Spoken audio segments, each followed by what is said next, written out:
नमस्कार दोस्तों, आज हम एक ऐसे महायोगी की बात करेंगे जिन्होंने महज 20 साल में ही कपालभाति से लेकर 65,000 करोड़ की कंपनी तक का सफर तय कर लिया।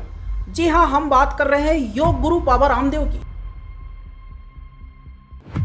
हाल ही में बाबा ने अपने प्रोडक्ट की ब्रांडिंग करते हुए हिंदू मुस्लिम फ्लेवर वाला एक ऐसा बम फोड़ा कि पूरा देश हिल गया और बोल दिया कि रूह अफ़ज़ा पियोगे तो मदरसे बनेंगे और मेरा शरबत पियोगे तो गुरुकुल खुलेंगे। यदि वो शरबत पिएंगे तो मस्जिद और मदरसे बनेंगे।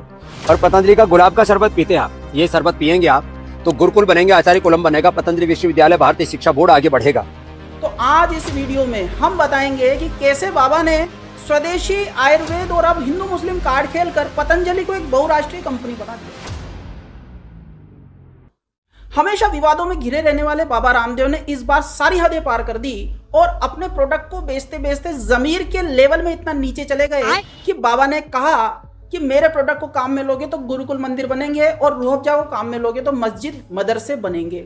बाबा रामदेव गर्मी से बचने हैं तो पतंजलि का बिना गुलाब युक्त गुलाब शरबत, जो कि 99% चीनी और 1% केमिकल और फूड कलर से बना होता है, जैसा कि उसके बोतल पर लिखा होता है, उसका प्रचार कर रहे थे। ये जानना भी जरूरी है कि हेल्थ के लेवल पे रूह अफ़ज़ा भी कोई दूध का धुला नहीं है, उसमें भी 88% चीनी और केमिकल्स तथा प्रिजर्वेटिव्स मौजूद हैं।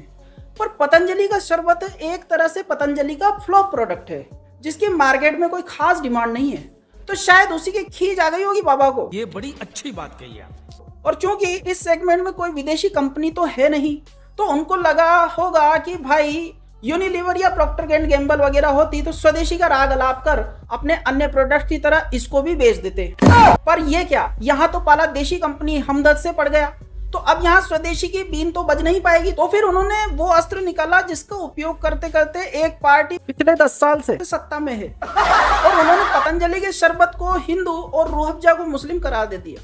वाह बाबा जी, यही तो मार्केटिंग का अनुलोम विलोम है कि एक सांस में तनाव बढ़ाओ, दूसरी सांस में मुनाफा कमाओ। कभी कभी लगता है क्या ये वही बाबा है जो 2009 में देश में काला धन और भ्रष्टाचार की बात किया करते थे। पर आज पता लग रहा है कि ये सब बातें करने के पीछे जो मंशा थी वो 65,000 करोड़ की पतंजलि के रूप में सबके सामने है। राजीव दीक्षित द्वारा खड़े किए आंदोलन यानी भारत स्वाभिमान आंदोलन के करोड़ों कार्यकर्ता आज वहीं के वहीं रह गए और बाबा रामदेव तो क्या से क्या हो गए देखते देखते।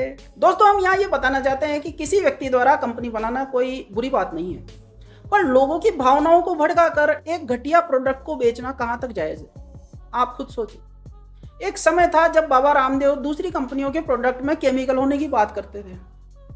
आज पतंजलि के भी लगभग सभी प्रोडक्ट्स में केमिकल्स, प्रिजर्वेटिव, सिंथेटिक कलर्स और फ्रेग्रेंस मौजूद है।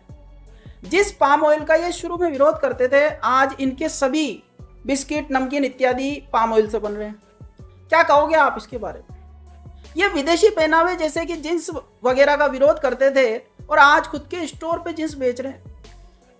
बाबा जी, आप पर लोगों ने भरोसा किया, पर सच बताऊं, आज आपको देखते हैं तो बाहुबली का लास्ट सीन याद आ जाता है। एक राजीव दीक्षित जी थे जिन्होंने उसूलों के लिए खुद की जान दे दी, और एक ये बाबा रामदेव हैं जो खुद की कंपनी के घटिया प्रोडक्ट को चलाने के लिए देश में बढ़ती नफरत की आग का इस्तेमाल कर रहे हैं। दोस्तों, सच कहें तो पतंजलि कंपनी जिसने खड़ी की वो बाबा रामदेव नहीं है, बल्कि वो व्यक्ति है राजीव दीक्षित। जी हाँ, राजीव दीक्षित ही वो व्यक्ति थे जिनसे 2006 में लोग जुड़े, क्योंकि वो विदेशी कंपनियों के खिलाफ बोलते थे, सिस्टम बदलने की बात करते थे। और 2009 में जब राजीव दीक्षित और रामदेव साथ आए तो लोगों को लगा कि अब क्रांति आ ही जाएगी। लेकिन क्या हुआ, 2010 में राजीव दीक्षित जी की हत्या हो गई और बाबा ने तो आनंद फानंद में राजीव जी की बॉडी का बिना पोस्टमार्टम अंतिम संस्कार करवाया और लग गए पतंजलि के प्रोडक्ट्स की लॉन्चिंग में। राजीव दीक्षित ने अपने भाषणों से लाखों लोगों का भरोसा जीता और फिर उस भरोसे का इस्तेमाल करके बाबा रामदेव ने पतंजलि को खड़ा कर दिया। लोग सोच रहे थे कि बाबा हमारा सिस्टम बदलेंगे, लेकिन बाबा तो अपना सिस्टम सेट करने में लगे थे। दोस्तों, अगर आप आज नजर घुमाकर देखोगे तो कोई ना कोई व्यक्ति आपको जनभावनाओं की आड़ में अपना सिस्टम सेट करता हुआ दिख ही जाएगा। अगर ऐसे किसी व्यक्ति को आप जानते हो तो कमेंट जरूर करें। 2014 के आते आते बाबा ने भारत स्वाभिमान आंदोलन के क्रांतिकारियों को बाबा जी का ठुल्लू दिखाते हुए भारतीय जनता पार्टी का खुलकर समर्थन कर दिया और बदले में खुद के सारे केस वगैरह सब सेट करवाकर ऐसी रफ्तार पकड़ी कि आज सीधे 65,000 करोड़ का साम्राज्य है पतंजलि का। मजे की बात बताऊं आपको कि ये जो बाबा विदेशी कंपनियों को गालियां देते थे, आज वही विदेशी कंपनियों से पतंजलि में इन्वेस्टमेंट ले रहे हैं। अरे बाबा, ये तो स्वदेशी का विपरीत आसन है। पर जब बात डॉलर की है तो क्या ही दिक्कत है। दोस्तों, अब आपकी बारी। अब सवाल आपके सामने है।